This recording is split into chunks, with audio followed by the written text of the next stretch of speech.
Hello, this is CAJrrman once again.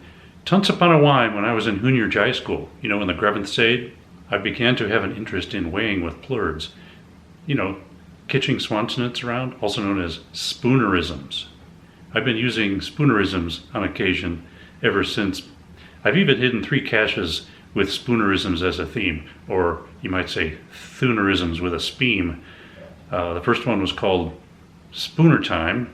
It was a cache I hid in Highlands Ranch, and I encouraged people to fog their line with a Spoonerism in their log, and some people were very clever about it. The second one I hid was called Vottle of Bitamins, and I'll talk more about that one in a moment. And the third one was called Mail Tricks, which was made out of a mail tricks jar after I ate all the ruts and the nasons out of it. I recently got a DNF on the Vottle of Bitamins cache, so I thought I would go and check on it today, and you can come along for the fun. I'll put my hashing cat on, and we'll go see if the cache is still there.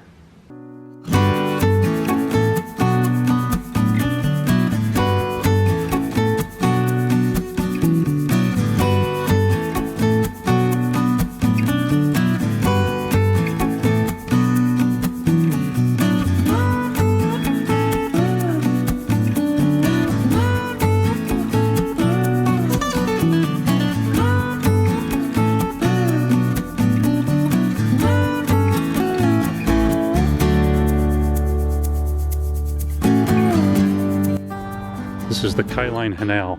Most of the year it doesn't have any water in it like this. This canal is over 100 years old. And this Vottle of Bitamins cache is easiest approached from down here. You just have to figure out how to get down here, which wasn't too hard. But you gotta pick a good spot for it.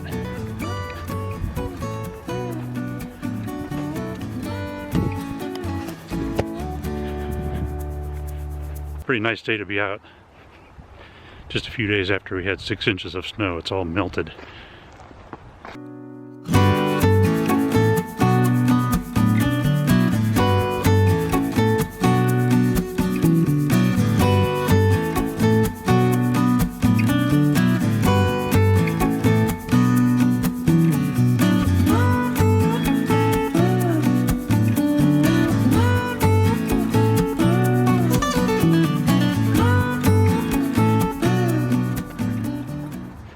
This particular cache is hidden in one of these cottonwood trees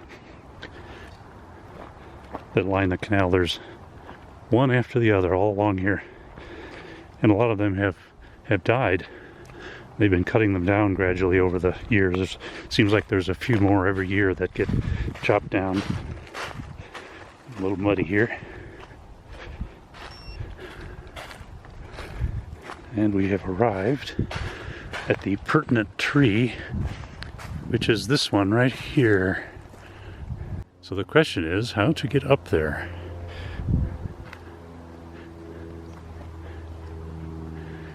When I hid this cache a long time ago, it wasn't quite this overgrown.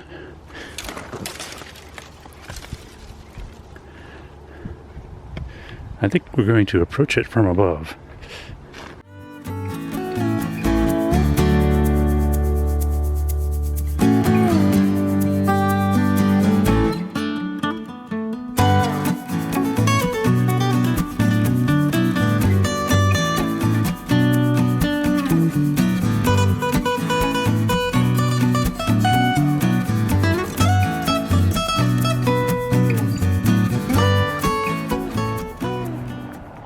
Well, now I'm up on top. Maybe I can get to it easier from here. This is how I originally got there. I just have to get back to the other side of this tree. I think we can do it.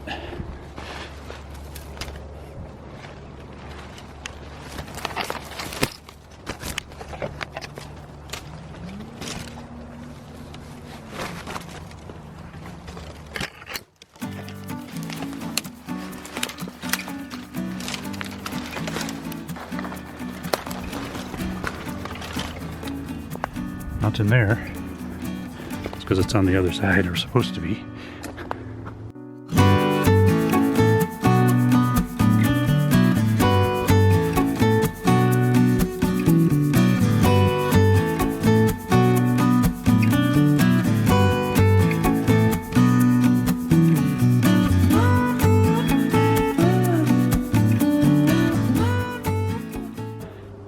in there. Well, there was no sign of this cache where it's supposed to be, so I'm glad the previous cacher logged a DNF, because it really isn't here. But fortunately I brought along a replacement and placed it right in there. One of the hints for this cache is this number right here. All of these Tottenwood Crees are tagged with numbers like this. This one says 754. Well, glad I checked on this one. There it is. It hasn't been found that many times recently. I did look all across the ground here to see if it was down there and didn't spot it anyplace. So I guess it's just plain disappeared. Sometimes these cottonwood trees swallow up caches down holes that develop in them. Who knows? I don't think that happened here, but all good to go now. So come and get it.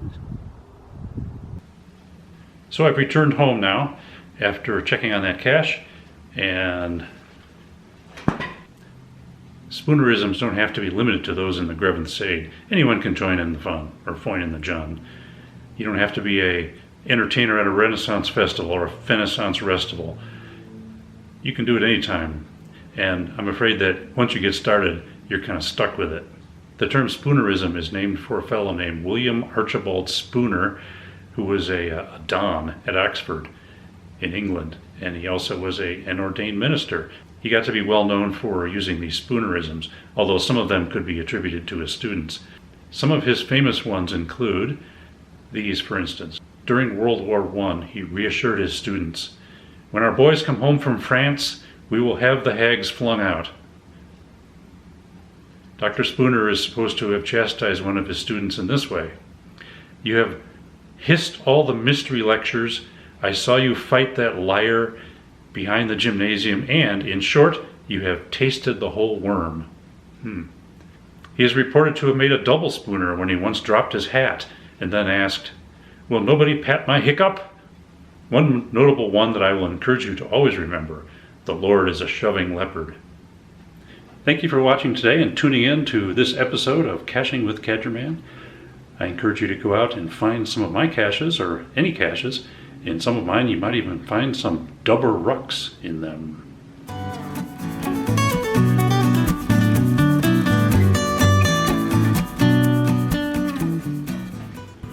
Take care, everybody. See you next time on the trail.